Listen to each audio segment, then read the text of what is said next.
नमस्कार विद्यार्थी मित्रांनो. पहिले अहिल्याबाई करिअर अकॅडमीकडून सर्व विद्यार्थी मित्रांना दीपावलीच्या हार्दिक हार्दिक शुभेच्छा. आणि आपण जे ग्रामसेवकची जी सिरीज सुरू केलेली आहे त्यामधला आपण पुढचे प्रश्न पाहणार आहोत. आणि आपले जे प्रश्न घेत आहोत ते तुम्हाला वाटत असेल की इम्पॉर्टंट आहे तर कमेंट करा आणि सांगा याच्यामध्ये काय कमतरता आहे, याच्यामध्ये आपण काय दुरुस्ती करू ते पण सांगा. आणि तुम्हाला जर आवडत असेल विद्यार्थी मित्रांनो तर ही व्हिडिओ तुम्ही तुमच्या मित्राला मैत्रिणीला शेअर करा आणि आपल्या चॅनलला सबस्क्राईब करा. तर विद्यार्थी मित्रांनो, वेळ न घालता आपण आपल्या प्रश्नाकडे वळणार आहोत.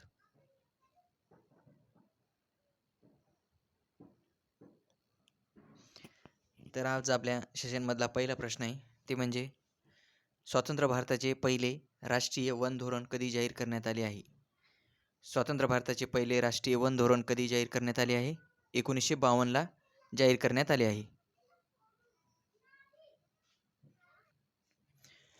त्यानंतर विद्यार्थी मित्रांनो, आपला दुसरा प्रश्न आहे ते म्हणजे प्रथम वनमंत्री कोण होते?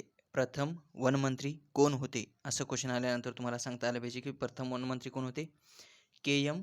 मुन्शी, श्री के.एम. मुन्शी हे प्रथम वनमंत्री होते. तर विद्यार्थी मित्रांनो, आपण आज स्पष्टीकरण न पाहता सरळ सरळ क्वेश्चन पाहणार आहोत. आणि कारण आपण जास्तीत जास्त प्रश्न घेण्याचा प्रयत्न करणार आहोत. आणि नेक्स्ट व्हिडिओमध्ये आपण प्रश्न जे बी घेणार आहोत त्याचे स्पष्टीकरण सहितच पाहणार आहोत. आज आपल्याजवळ टाईम नाही आहे आणि आज दिवाळी असल्यामुळं तर जो आपण व्हिडिओ घेणार आहे ते आपण लवकरात लवकर घेण्याचा प्रयत्न करणार आहोत. त्यामुळं आपण हे फास्ट घेणार आहोत. तर त्यानंतर आपला तिसरा प्रश्न आहे जेवारी संशोधन केंद्र कुठे आहे? जेवारी संशोधन केंद्र कुठे आहे? तर माहोळ सोलापूर. कुठे आहे? माहोळ सोलापूर येथे आहे, हे लक्षात ठेवा. जेवारी संशोधन केंद्र कुठे आहे? तर माहोळ सोलापूर येथे आहे. त्यानंतर नेक्स्ट क्वेश्चन पाहूया आपला पुढचा. त्यानंतर पुढचा प्रश्न पाहू. 1968 मध्ये यांनी भारतीय वनाचे 16 प्रकारात वर्गीकरण केले आहे. कोणी 16 प्रकारात वर्गीकरण केले आहे वनाचे? असं क्वेश्चन येऊ शकतो की 1968 मध्ये कोणत्या भारतीय याने वनाचे 16 प्रकारात वर्गीकरण केले आहे? तर कोणत्या भारतीयाने केले आहे? तर चॅम्पियन शेट. काय? चॅम्पियन शेट यांनी 16 प्रकारात भारतीय आहे आणि तो 16 प्रकारात वनाचे वर्गीकरण केले आहे. कधी केलं आहे? 1968 मध्ये केलं आहे, हे लक्षात ठेवा. त्यानंतर HMT तांदळाचे जनक कोणास म्हणतात? HMT तांदळाचे जनक कोणास म्हणतात? किंवा असंही क्वेश्चन येऊ शकतो की HMT ही कशाची जात आहे?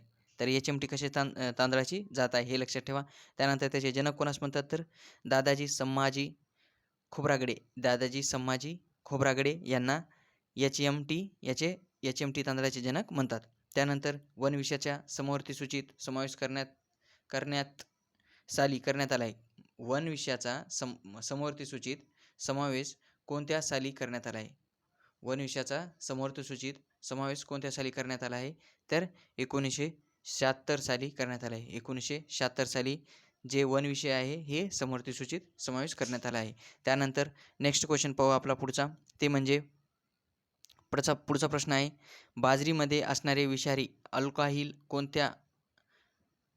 कोणत्या घटकामुळे येतो? किंवा बाजरीमध्ये असणारे विषारी अल्काहिल जे असतो ते कशामुळे असतो किंवा ते कोणता असतो? तर कोणता असतो? तर तो असतो ऑरगॉरॉक्सिन हे आहे, हे लक्षात ठेवा विद्यार्थी मित्रांनो. थोडं हार्ड आहे नाव, तर ऑरगॉरॉक्सिन हे आहे, हे लक्षात ठेवा. आणि पुढचा प्रश्न आहे आपला ते म्हणजे वन व पर्यावरण मंत्रालय निर्माण कधी करण्यात आले आहे? वन व पर्यावरण मंत्रालय निर्माण कधी करण्यात आला आहे? तर कधी करण्यात आला आहे? तर 1984 मध्ये वन व पर्यावरण मंत्रालय निर्माण करण्यात आलं आहे, हे लक्षात ठेवा. त्यानंतर केंद्रीय गहू संशोधन केंद्र कुठे आहे? केंद्रीय गहू संशोधन केंद्र कुठे आहे? तर कर्नाल, हरियाणा. कुठे आहे? कर्नाल हरियाणा येथे आहे, हे लक्षात ठेवा. कर्नाल हरियाणा येथे आहे. त्यानंतर पुढचा प्रश्न आहे ते म्हणजे पुढचा प्रश्न इको मार्क योजना कधी निर्माण करण्यात आली आहे? इको मार्क योजना कधी निर्माण करण्यात आली आहे? तर इको मार्क योजना ही 1991 मध्ये निर्माण करण्यात आली आहे. इको मार्क योजना ही 1991 मध्ये निर्माण करण्यात आली आहे. त्यानंतर बाबा बुदान टेकड्या कोणत्या राज्यात आहे? बाबा बुदान टेकड्या कोणत्या राज्यात आहे? तर हे कर्नाटक राज्यात आहे. बाबा बुदान टेकड्या हे कर्नाटक राज्यात आहे.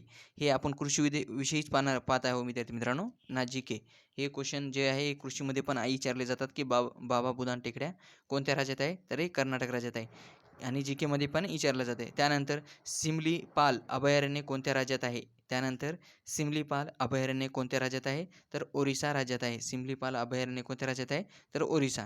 त्यानंतर नेक्स्ट क्वेश्चन, महाराष्ट्र राज्य मका संशोधन केंद्र कुठे आहे? महाराष्ट्र राज्य मका संशोधन केंद्र कुठे आहे? तर सेंडा पार्क कोल्हापूर. कुठे आहे? सेंडा पार्क कोल्हापूर येथे आहे.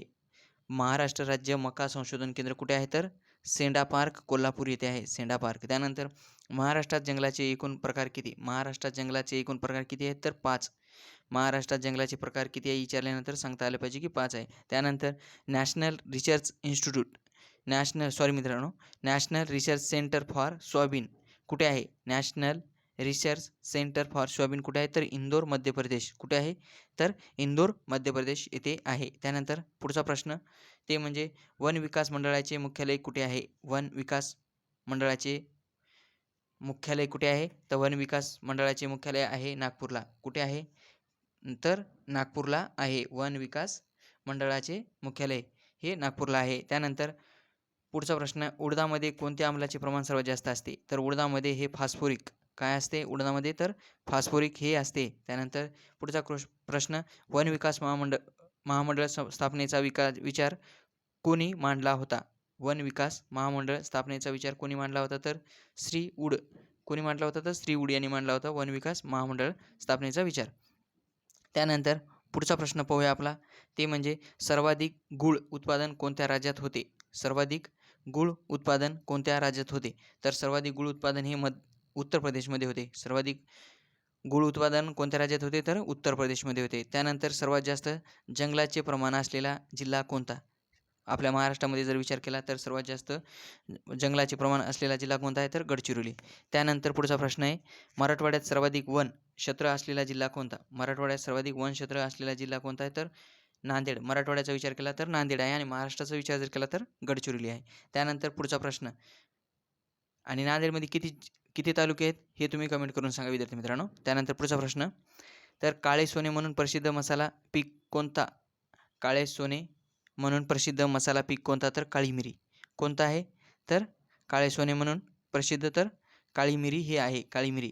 काळे सोने म्हणून प्रसिद्ध मसाला कोणता? तर काळी मिरी हे आहे. त्यानंतर चहाचे शास्त्रीय नाव काय? तर चहाचे शास्त्रीय नाव आहे द कॅमेलिया. द कॅमेलिया हे आहे. चहाचे शास्त्रीय नाव आहे द कॅमेलिया हे आहे. त्यानंतर पुढचे प्रश्न आहे आपला,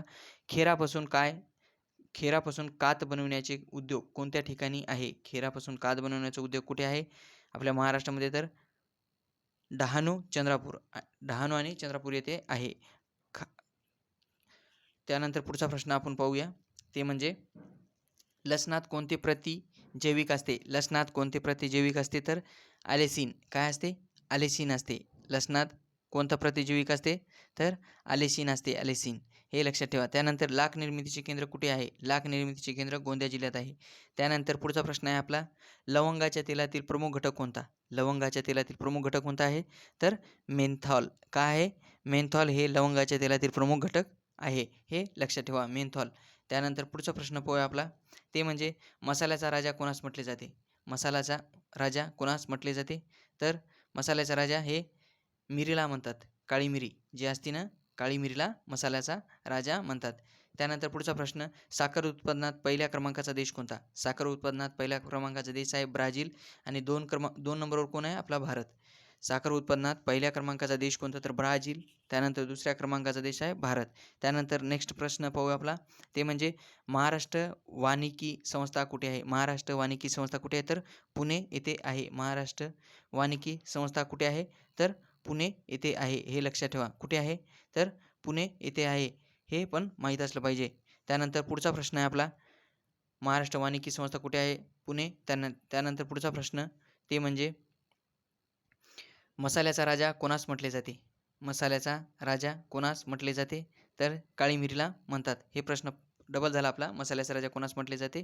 तर काळी मिरीला म्हणतात. त्यानंतर साखर उत्पन्नात पहिल्या क्रमांकाचा देश ब्राझील आणि दुसरा भारत. त्यानंतर आपला पुढचा प्रश्न पाहूया. हे 2 प्रश्न आपले डबल झाले. त्यानंतर तांदळाला सुवास आणणारा घटक कोणता? तांदळाला सुवास आणणारा घटक कोणता? तर तांदळाला सुवास आणणारा घटक कोणता आहे? कोणता आहे तर पायरोलिन. काय आहे? पायरोलिन हे तांदळाला सुवास आणणारा घटक आहे. पायरोलिन हे तांदळाला सुवास आणणारा घटक आहे. त्यानंतर भुईमुगाच्या शेंगामधील कडवटपणा आणणारा घटक कोणता? भुईमुगाच्या शेंगाला कडवटपणा आणणारा घटक कोणता? तर कोणता आहे? ते म्हणजे अल्फा टॉक्झिन. यामुळे भुईमुगाच्या शेंगाला कडवटपणा येतो अल्फा टॉक्झिनमुळे. त्यानंतर देशातील पहिले अन्नधान्य ATM कोणता? देशातील पहिला अन्नधान्य ATM कुठे आहे किंवा कोणता? हे नाव असं विचारू शकतात की कुठे आहे? तर फारुखनगर. कुठे आहे? गुरुग्राम येथे अन्नधान्य ATM आहे. ते बी देशातील पहिला आहे. त्यानंतर नेक्स्ट क्वेश्चन आपला पुढचा, ते म्हणजे दालचिनीची संघटित लागवड सुरू करणारे पहिले राज्य कोणते? दालचिनीची संघटित लागवड सुरू करणारे पहिले राज्य कोणते आहे? तर पहिलं राज्य आहे ते म्हणजे आपला हिमाचल प्रदेश. कोणता आहे? हिमाचल प्रदेश. हे लक्षात ठेवा. हिमाचल प्रदेश हे दालचिनीची संघटित लागवड सुरू करणारे पहिले राज्य आहे हिमाचल प्रदेश. त्यानंतर बाजरीची पेरणी डॅश पद्धतीने केली जाते. बाजरीची पेरणी कोणत्या पद्धतीने केली जाते? तर सरी व रंभा पद्धतीने केली जाते. सरी व रंभा पद्धतीने बाजरीची पेरणी केली जाते. त्यानंतर नेक्स्ट, ऊस तोडल्यावर तेथे नवीन लागवड न करता तोच ऊस वाढविणे यास काय म्हणतात? तर त्याला खोडवा म्हणतात. काय म्हणतात? तर खोडवा म्हणतात. हे लक्षात ठेवा. ऊस तोडल्यावर तेथे नवीन लागवड न करता तोच ऊस वाढविणे यास काय म्हणतात? खोडवा म्हणतात. हे लक्षात ठेवा. त्यानंतर पुढचा प्रश्न, गव्हावर तांबडा रोग पडू नये. गव्हावर तांबडा रोग पडू नये म्हणून त्यावर काय फवारतात? डायएथेन M45 किंवा डायएथेन Z78 हे बुरशीनाशक फवारतात. गव्हावर तांबडा रोग पडू नये म्हणून त्यावर काय फवारतात? तर डायएथेन M45 त्यानंतर किंवा डायएथेन Z78 हे बुरशीनाशक आहे, हे फवारतात. त्यानंतर पुढचा प्रश्न आहे, तांदूळ उत्पादनात प्रथम क्रमांकाचा देश कोणता? तांदूळ उत्पादनात प्रथम क्रमांकाचे देश आहे चीन. त्यानंतर दुसऱ्या क्रमांकावर आपलं भारत. तांदूळ उत्पादनात प्रथम क्रमांकावर आहे चीन. त्यानंतर दुसरा क्रमांक कोणता आहे? तर भारत हा आहे आपला. त्यानंतर पुढचा प्रश्न आहे ते म्हणजे तांदळाच्या कोंड्यात कोणते जीवनसत्व असते? तांदळाच्या कोंड्यात कोणते जीवनसत्व असते? तर B1 किंवा B1 थायोसिन असे सुद्धा म्हणतात त्याला. काय म्हणतात? B1 किंवा थायोसिन असे म्हणतात.